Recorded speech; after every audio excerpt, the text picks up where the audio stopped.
Salamlar, vaxtınız xeyir olsun. Biz bu 7-ci coğrafiya işlevlərindən vulkanlar yer səthi necə dəyişir mövzusunu çalışması izahına baxacağıq. Gəlin birinci çalışmaya da baxaq. Birinci çalışmada vulkan sxeminə əsasən tapşırıqları yerinə yetirin. Bu çalışma A və B-yə bölünür. A-ya baxaq. Vulkan elementlər şəklindəki hərflərə müvafiq adlarını yazın. A-ya yazacaq krater, B-yə yazacaq lava, C yazacaq vulkan külü və yaxud da vulkan tüstüsü, D yazacaq vulkan boğazı, Y yazacaq magma ocağı. Gəlin bir də təkrar eləyək. A oldu krater, B oldu lava, C oldu vulkan tüstüsü, D oldu bizdə vulkan boğazı, Y oldu bizdə nə olacaq? Magma ocağı olacaq. Yəni vulkanın qidalandığı yer. Daha sonra vulkan elementlərinə aid ən azı bir xüsusiyyət yazaq. Gəlin deyək. Məsəl üçün magmanın çıxdığı çökəkliyə biz krater deyəcəyik. Daha sonra C magma ilə birlikdə çıxan toz kül qarışığına biz vulkan külü və yaxud da vulkan tüstüsü deyəcəyik. Bu C-yə aid oldu. B-yə biz deyəcəyik ki, magmanın yer səthində axdığı mayeyə biz lava deyəcəyik. Daha sonra D-yə baxaq. D-yə də biz deyəcəyik ki, nə? Magmanın vulkan içində hərəkət elədiyi kanala biz vulkan boğazı deyəcəyik. E isə olacaq. Vulkanın qidalandığı yer magma ocağı adlanacaq. A-ya dedik, vulkanın yer səthinə çıxdığı çökəklik, magmanın yer səthinə çıxdığı çökəklik krater adlanacaq. Daha sonra B, magmanın yer səthində sıx haldakı halını biz lava deyəcəyik. C-yə deyəcəyik, magma ilə bərabər çıxan toz kül qarışığına biz vulkan külü və yaxud da vulkan tüstüsü deyəcəyik. Sonra D-yə deyəcəyik ki, magmanın vulkan daxilində hərəkət etdiyi kanala biz vulkan boğazı deyəcəyik.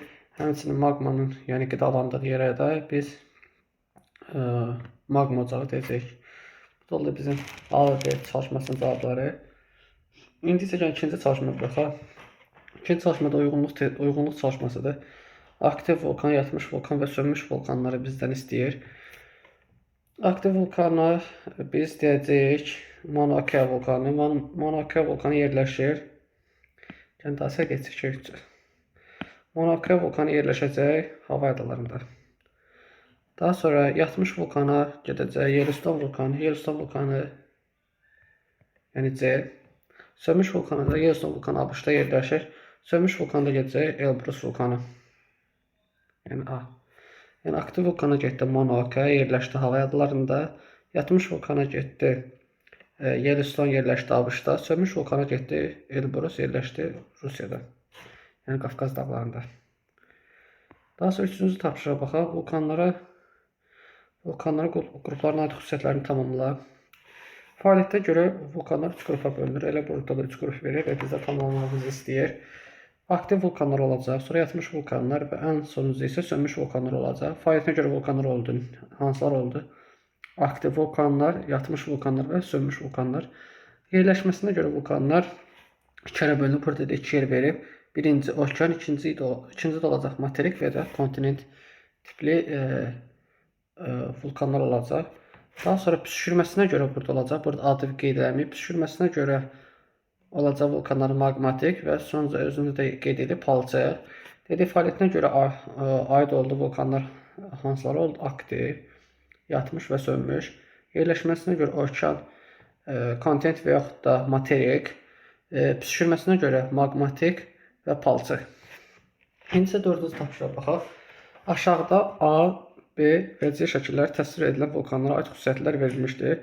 Bu xüsusiyyətləri Ehlers-Danlos diaqramına əsasən qruplaşdıraq. Baxın, qruplaşdıraq. Birinci A, yəni vulkanların növü müəyyən edək. A olacaq bizdə aktiv vulkan, B olacaq bizdə yatmış vulkan, C olacaq bizdə nə? Palçıq vulkanı. Gəlin birə baxaq. A bizdə nədir? Aktiv vulkandır. B isə bizdə yatmış vulkandır. Bizə oxşar istəyir. Yəni bu hissəni bizdən istəyir. Hər ikisinə magma ocağının malikdir. Bəli, malikdir. Birə aid edəcək. Daha sonra 2-yə baxaq. 2 bizdə deyir ki, palçıq vulkanı və yatmış vulkan arasında yerləşir. Bura gedəcək nisbətən az təhlükəlidir. Həm yatmış vulkan, həm də palçıq vulkan nisbətən az təhlükəlidir. 2-yə C gedəcək. 3-ə baxaq. 3-də yatmış aktiv vulkanla palçıq vulkanlar arasında oxşarlıq istəyir bizdən. Yer səthində yüksək temperatura malik qaynara maddələr püskürür. Bəli, hər ikisi qaynara maddələr püskürür. Palçıq vulkanlar yer səthində palçıq və gil püskürür. Maqmatik vulkanlar isə, yəni aktiv vulkanlar isə yer səthində sıyıq şəkildə, yəni maqma, yəni lava püskürür. 3-ə də getdi bizdə nə? 3-ə də getdi bizdə B. 4-ə də aid olacaq. Yəni hər birinə hamısına oxşar. Vulkanın əsas elementlərindən olan krater, ocaq və vulkan boğazından ibarətdir. Bəli, bu hər hamısına uyğun gedəcək. Yəni hamısında bu elementlər mövcuddur. 4-ə də D getdi. Yəni 1-ə A getdi. Maqma ocağına malikdə həm aktiv vulkanda, həm də yatmış vulkanda maqma ocağı var. Daha sonra 2 palçıq vulkanla yatmış vulkanın aralarındakı xüsusiyyəti istəyir. Nisbətən az təhlükəlidir. Bəli, hər ikisi az təhlükəlidir. 2-yə C gedəcək. 3-ə baxaq. 3-də də deyilmişdi ki, bizdə aktiv və palçıq vulkanlarını oxşar xüsusiyyətini istəyir bizdən. Yer səthində yüksək temperatura malik qaynar maddələr püskürür. Palçıq vulkanlar yer səthində palçıq və gil. Aktiv vulkanlar isə yer səthində sıyıq şəkildə maqma, yəni lava püskürür. 3-ə də gedəcək B. Daha sonra 4-ə də hər üçünə uyğun gələcək. Vulkanların əsas elementi olan krater, ocaq və vulkan boğazından ibarətdir. Bəli, hər üçündə də bu element var. Ona görə 4-ə də D gedəcək. İndi gəlin 5-ci tapşırığa baxaq. Bizdə palçıq vulkanlarına və geyzerləri Ellervin diaqramında müqayisə et. Gəlin müqayisə eləyək. Gəlin elə püskürmələrini qeyd eləyək. Palçıq vulkanları yer səthində dedik ki, palçıq və gül püskürür. Geyzerlər isə yer səthində isti qaynar su püskürür. Oxşar cəhəti isə hər ikisi yer səthinə qaynar maddə püskürmələridir. Yəni palçıq vulkanlarına aid olduğu yer səthində gül və palçıq püskürürlər. Geyzerlər isti sular püskürürlər, yəni fərvarə vururlar. Oxşar cəhəti isə hər ikisində yer səthində qaynar maddə püskürmələridir. Daha sonra şəkildə 6-cı tapşırığa baxaq. Şəkilə əsasən geyzerlərin və termal suların xüsusiyyətlərini yaz. Baxın, bu geyzerdir, bu da termal sulardır. Oxşar xüsusiyyət hər ikisi yer səthində qaynar isti su buraxır. Yəni necə deyək, hər ikisinin suyu qaynardır. Oxşar xüsusiyyət kimi bunu qeyd edərik. Fərqli xüsusiyyətdə geyzerlər yer səthində fontan şəklində, termal sular isə yer səthində özünü bulaqlar şəklində göstərir. Gəlin oxşara daha biraz elmi dillə deyək. Oxşara hər ikisi yer səthində suyun tərkibi qaynar olur və yer səthində qaynar su püskürürlər yaxud axıtırlar desə daha doğru olar. Fərqli cəhəti o ki, geyzerlər yer səthinə fontan vuraraq çıxır. Termal sular isə yer səthinə özlərini bulaq şəklində göstərirlər. Bu oldu fərqi. Oxşar dəcəbləri ki, hər ikisindən müalicə məqsəd üçün də istifadə oluna bilər. Daha sonra 7-yə baxaq. Geyzerlərin və palçıq vulkanların yayıldığı ərazilərə uyğunluğu müəyyən edin. Bu test deyil, uyğunluq çalışmasıdır adından göründüyü kimi. Məsələn, bir tərəf geyzerə aid olacaq, bir tərəf palçıq vulkanına aid olacaq. Bir tərəf geyzerlərə aid olacaq, ikinci tərəf isə palçıq vulkanına aid olacaq. Və hər iki tərəfdə də həm birinci tərəf geyzerə aid olmalıdır, ikinci tərəf isə palçıq vulkanına aid olmalıdır. Yəni ona görə biz cavabı tapacağıq. Gəlin baxaq. Birinci geyzerlərə baxaq. Maqmatik vulkanlar olduğu ərazilərdə yayılırlar. Bəli, həm geyzerlər maqmatik vulkanlar olduğu ərazidə yayılırlar. Geyzerlərinin sularını da maqma qızdırır. Birinci tərəf doğrudur. İkinci tərəfə baxaq. Palçıq vulkanlar dedik ki, neft qaz yataqları olduğu ərazilərdə yayılırlar. Bəli, tamamilə doğrudur. A-nı götürəcəyik. Dedik ki, geyzerlər maqmatik vulkanlar olduğu ərazidə geniş şəkildə yayılmışlar. Palçıq vulkanlar isə neft və qaz yataqları olduğu ərazilərdə geniş şəkildə yayılmışlar. Gəlin baxaq, o bir variantlar düzgün deyil. Sönmüş vulkanlar olduğu ərazilərdə yayılır. Bu yanlışdır. Sönmüş vulkanlarda olduğu ərazilərdə maqma dərində yerləşir. Bu ərazilərdə termal geyzerlər mövcud ola bilməz. Ona görə birinci tərəf səhvdir. İkinci tərəfdə filiz ehtiyatları çökmə mənşəli deyil. Ona görə ümumiyyətlə səhvdir. C-yə baxaq. Yatmış vulkanlar olduğu ərazilərdə Yatmış vulkanlarda magma ocağı olur, lakin bu da dərində yerləşdiyi üçün düzgün fikir deyil. Ona görə C bəndə doğru olmayacaq. Daha sonra 8-ci test tapşırığına baxaq. 8-ci tapşırıqda bizə deyir ki, doğru və yanlış ifadələri müəyyən edin. Doğruya quş, yanlışa isə X işarəsi qoyacağıq.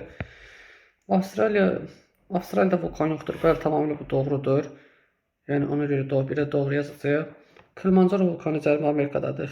Xeyr, bu yanlışdır. Kilimanjaro vulkanı Afrika qitəsində yox da materikində yerləşir. Ona görə ki, səhvdir. Meksika, Yaponiya və İndoneziyada aktiv vulkanlar vardır. Bu tamamilə doğrudur. Palçıq vulkanların kraterin temperaturu maqmatik vulkanların temperaturundan daha çoxdur. Bu yanlışdır. Amma kitabda, sinif kitabında maqmatik vulkanların temperaturu haqqında məlumat verilmir. Palçıq vulkanların temperaturu haqqında məlumat verilsə də, maqmatik vulkanların temperaturu haqqında məlumat verilməyib. Biz kənar ədəbiyyatlardan istifadə edərək bunu yaza bilərik. Bu biraz uşaqlar üçün biraz istisnalı bir mövzu olduğu üçün bu sualı dairəyə alıram. Yəni kənar ədəbiyyat oxuyan şəxs bu sualı cavablandıra bilər. Bilirik ki, maqmatik vulkanın temperaturu palçıq vulkana görə nisbətən daha çoxdur. Lakin biz əgər kitabı istisna eləsəydik, maqmatik vulkanın temperaturu haqqında məlumat yoxdur. Palçıq vulkanın temperaturu haqqında məlumat var. Yəni palçıq vulkanın temperaturu 250-300 dərəcə olur. Biraz bu istisnalı sualdır. Amma beləsinə də 1 və 3 doğru, 2 və 4 yanlışdır. 9-cu tapşırığa baxaq. Xəritə sxemə əsasən tapşırıqları yerinə yetirin. Şərti işarələ verilmiş vulkan növlərindən hər birinə ən azı 2 nümunəyə uyğun simvollar kontrollu xəritədə qeyd eləyin. Gəlin qeyd eləyək. Aktiv vulkan birincisi bizdən istəyir. Baxaq. Növlərinə uyğun ən az 2 nümunə qeyd eləyək. Birinci A tapşırığına baxaq. Üzrlü sənalını görmədim. Birinci bizə sönmüş vulkanlar istəyir. Sönmüş vulkanlar Qafqaz dağlarında Elbrus və Azərbaycanda biz Qızılboğazı qeyd edə bilərik. Biraz Azərbaycan daha dəqiq yerini yazaq. Qızılboğazı deyə bilərik. Bu oldu. Sönmüş vulkana aid yazdı. Daha sonra yatmış vulkanlara aid biz deyə bilərik Kanaralandakı Teada vulkanını, baxın təxminən burada yerləşəcək və Amerikada yerləşən Yellowstone vulkanını biz burada qeyd edə bilərik. Bu da oldu yatmış vulkanlara aid. Sonra aktiv vulkanlara aid oldu. Biz qeyd edə bilərik Fujiyama, Yaponiya, daha sonra Krakatoa, İndoneziya, Apo, Filippini qeyd edə bilərik. Bu da oldu aktiv vulkana aid. Sualtı vulkanları da qeyd edə bilərik Hekla və Mauna Kea vulkanında biz qeyd edə bilərik. Bu da Havay adalarında yerləşir. Bax, təxminən burada yerləşəcək. A tapşırığını yazdıq. İndi isə gəlib B tapşırığına baxaq. Xəritədə qeyd edilən vulkanlara xüsusiyyətlərini cədvəldə yazın. Aktiv vulkan adını bizdən istəyir. Yəni bir dənə vulkan desək bəsdir. Aktiv vulkana biz deyə bilərik Fujiyama vulkanı, yerləşdiyi qitə Asiya qitəsi. Yatmış vulkana biz deyə bilərik Yellowstone vulkanını biz bura qeyd edə bilərik, yerləşir Amerikada. Sönmüş vulkanı biz deyə bilərik Elbrus vulkanını biz bura misal çəkə bilərik, yerləşir Asiya qitəsində. Sualtı vulkanda deyək olsun Hekla vulkanı deyək, o da yerləşir İslandiya adasında, yəni Avropa qitəsində. Daha sonra 10-cu tapşırığa baxaq. Mətndə verilən boşluqlara uyğun sözləri tamamla. Biz gəlin mətn işləyək. Yenə dediyim ki, bu mətnə işləyən zaman sonuncu sözü suallar verdi. Məsəl üçün qrupa bölünür, neçə qrupa bölünür kimi suallar verəcəyik. Adətən bu cür çalışmalar, bu cür yazılar. Gəlin baxaq. Vulkanlar fəaliyyətlərə görə neçə qrupa bölünür? Vulkanlar fəaliyyətinə görə biz əvvəlki tapşırıqlar işləyən zaman biz bilirik ki, vulkanlar 3 qrupa bölünür. Burazacaq 3 qrupa bölünür. Yəni bunlar aktiv, yatmış və sönmüş vulkanlardır. Daha sonra hazırda püskürən vulkanlar necə vulkanlardır? Hazırda püskürür də. Bu aktiv vulkanlar olacaq da. Buraya yazacaq aktiv. Daha sonra son dəfə püskürməsi bəşər tarixinə məlum olmayan vulkanlar necə vulkanlardır? Sönmüş vulkanlardır. Yəni bəşər tarixinə püskürməsi məlum olmayıb, lakin nə vaxtsa tarix ərzində püskürüb. Ona görə biz hal-hazırda püskürmür. Ona görə biz buraya yazacaq sönmüş vulkanlar. Bir neçə əvvəl bir neçə əsr əvvəl püskürmüş vulkanlara, yəni hazırda ocağında zəiflik müşahidə edilir. Bu cür vulkanlar biz deyəcəyik yatmış vulkanlar. Birinci oldu, 3 qrupa bölünür, vulkanlar 3 qrupa bölünür. Aktiv, yatmış və sönmüş. Birinci bura olacaq, bu boşluğa yazacaq aktiv vulkanlar, ikinci boşluğa yazacaq sönmüş vulkanlar, üçüncü boşluğa yazacaq isə biz ne yazacaqdıq? Yatmış vulkanlar. Elə təriflər də verib, təriflərinə baxsaz yadda saxlaya bilərsiniz. Daha sonra yatmış vulkanda da aktiv vulkandakı kimi magma ocağına malikdir. Hər ikisində demişdik, həm aktiv vulkanda həm də aktiv vulkanda magma ocağına malikdir. Lakin yatmış vulkanlarda magma ocağı daha dərində yerləşir. Buna görə püskürmə ehtimalı daha azdır. Aktiv vulkanda isə püskürmə ehtimalı daha çoxdur. Daha sonra baxaq. Yerləşən vulkanlar qitədə yerləşən vulkanlara nisbətən püskürmə ehtimalı daha çox olur. Biz bilirik ki, vulkanlar iki yerdə yayıla bilir. Yəni iki ərazidə yayıla bilir. Bir qitədə, bir də okeanda yayıla bilir. Okeandakı vulkanlar püskürmə ehtimalı daha çoxdur. Orada necə deyirlər, qatların qalınlığı azdır və magma ocağına daha yaxın yerləşir. Buradakı vulkanlar daha püskürməsi daha necə deyirlər, realdır. Yəni daha çoxdur desək daha doğru, düzgün olar. Dünyanın ən hündür vulkanı Liakokol vulkanıdır. Yerləşir Cənubi Amerika qitəsində. Ən böyük yatmış vulkan isə yerləşir. Ən böyük yatmış vulkan yerləşir ABŞ-da Yellowstone vulkanıdır. Yəni ən hündür aktiv vulkan Argentinada Liakokol vulkanıdır. Ən böyük yatmış vulkan isə ABŞ-da Yellowstone vulkanıdır. Daha sonra ən hündür sualtı vulkan isə okeanda yerləşir. Bu hansı vulkandır? Mauna Kea vulkanı hava adalarında yerləşir. Videomuz bu qədər, dərsimiz bu qədər. İzlədiyiniz üçün təşəkkür edirəm. Kanala abunə olmağı unutmayın. Gələn videolarda görüşənədək hələlik.